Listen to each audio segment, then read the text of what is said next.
سب سے نمایاں خبر یہ ہے کہ ملالہ یوسفزئی نے اسرائیل کے خلاف اور فلسطین کے حق میں ایک پوسٹ کی، جو کہ آپ اس وقت اپنی اسکرین پر دیکھ سکتے ہیں۔ ملالہ نے یہ پوسٹ تو کر دی، لیکن اس کے بعد سوشل میڈیا صارفین نے ان کو آڑے ہاتھوں لیا۔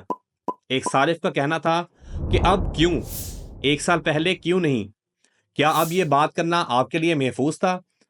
ایک اور صارف عظیم سبزواری نے کہا، کیا 19 مہینوں کے بعد انہوں نے آپ کو مذمت کرنے کی اجازت دے دی؟ ایک صارف زارا افتخار نے کہا کہ آپ نے بہت دیر کر دی۔ آپ کی ابتدائی ٹویٹس کے مطابق یہ ایک تنازع تھا جس میں آپ نے دونوں ممالک کو کام ڈاؤن ہونے کا مشورہ دیا تھا۔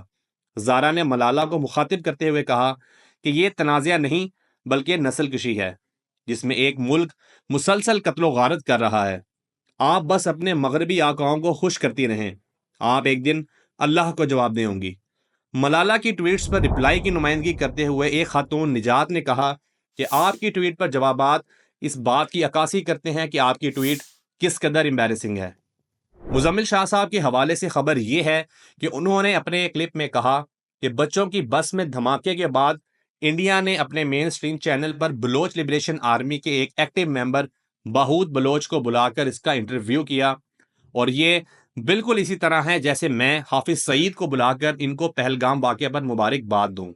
یعنی شاہ صاحب انڈائریکٹلی یہ کہہ رہے ہیں کہ جیسے بلوچ لبریشن آرمی نے پاکستان میں بچوں کی بس کو دھماکے سے اڑا کر دہشت گردی کی ہے، ویسے ہی حافظ سعید ہی وہ شخص ہے کہ جس نے پہلگام واقعہ سر انجام دیا۔ یہ موصوف پہلے بھی کافی ویڈیوز میں یہی کہتے رہے ہیں۔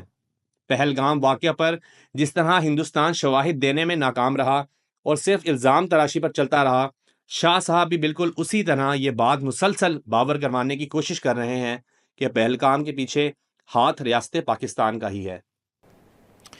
اس کے بعد میں انڈیا ٹوڈے کی ٹرانسمیشن میں باہوٹ بلوچ نامی ایک بی ایل اے کے ایکٹیو ممبر کو بلا کے ٹی وی پہ بٹھایا جاتا ہے۔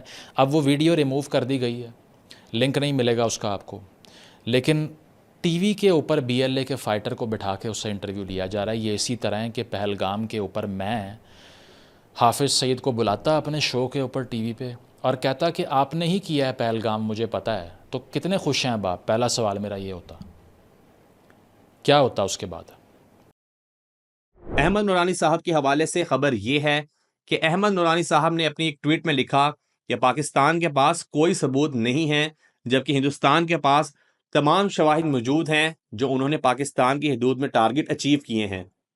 ان کی یہ باریک واردات کی تاریخ کوئی نئی نہیں، بلکہ بلاسفیمی کیسز یعنی بلاسفیمی بزنس گروپ والے معاملے کے اندر بھی شواہد کو لے کر یہ موصوف اسی طرح کے موقف رکھتے ہیں، اور وہاں بھی ان کی ساری بحث کا مقصد شواہد کی حاضری، غیر حاضری یا شواہد کی حساسیت یا نوعیت پر سوال اٹھانا ہوتا ہے۔